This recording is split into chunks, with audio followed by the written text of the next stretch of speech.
Verset 1. Verset 1 à 14 préparatifs du voyage. Verset 2. Quand ils eurent achevé.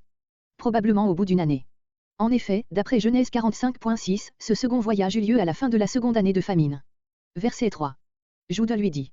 C'est lui qui joue le rôle essentiel à ce moment important de l'histoire de Jacob, il obtient de son père qu'il laisse descendre Benjamin, il intercède pour lui auprès de Joseph, chapitre 45, et c'est par lui que Jacob fait connaître à Joseph son arrivée, Genèse 46.28.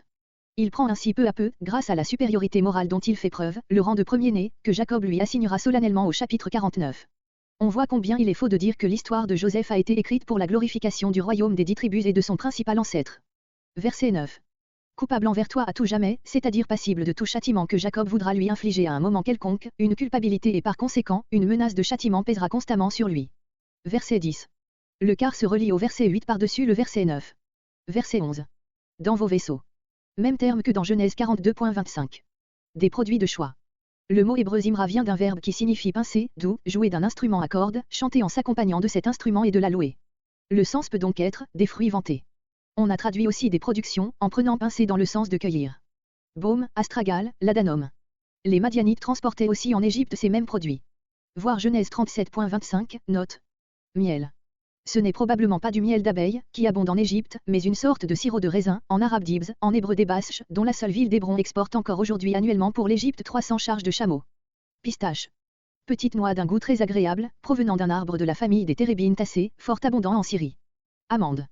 L'Asie occidentale est la patrie de l'amandier et c'est de là qu'il a été importé en Europe. Verset 14. Si je dois perdre mes enfants. Il songe autant à ceux qu'il a déjà perdus, Joseph et Siméon, qu'à ceux qu'il craint de perdre encore. Verset 15. Versets 15 à 25 arrivés en Égypte, entretien avec l'intendant. Verset 18. Eurent peur. Le rude traitement qu'ils ont subi la première fois leur fait craindre qu'il ne leur en soit réservé dans cette maison un plus dur encore. Verset 21. Dans la maison. Sans doute d'abord dans la cour, où ils déballent et préparent leur présent, verset 25, qu'ils apportent ensuite dans la maison, verset 26. Verset 26. Verset 26 à 31 entrevue de Joseph avec ses frères.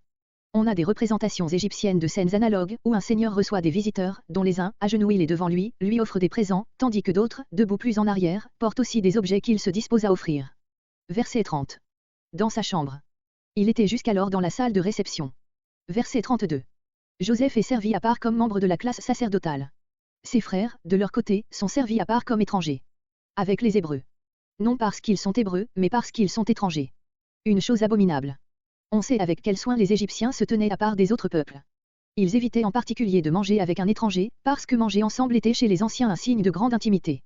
La raison première de cette horreur était probablement que les Égyptiens, par des motifs religieux, s'abstenaient de certaines viandes dont tuaient les autres peuples. Verset 33. Ils s'assirent.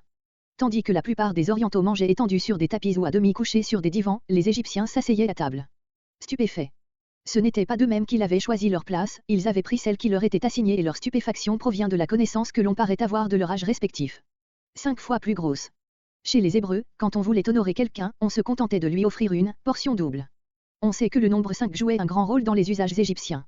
L'intention de Joseph, en accordant cette distinction à Benjamin, est la même qu'en plaçant ses frères d'après leur âge, il veut les amener à pressentir un mystère dans tout ce qui se passe en ce moment pour eux et préparer ainsi le moment où il pourra se faire connaître.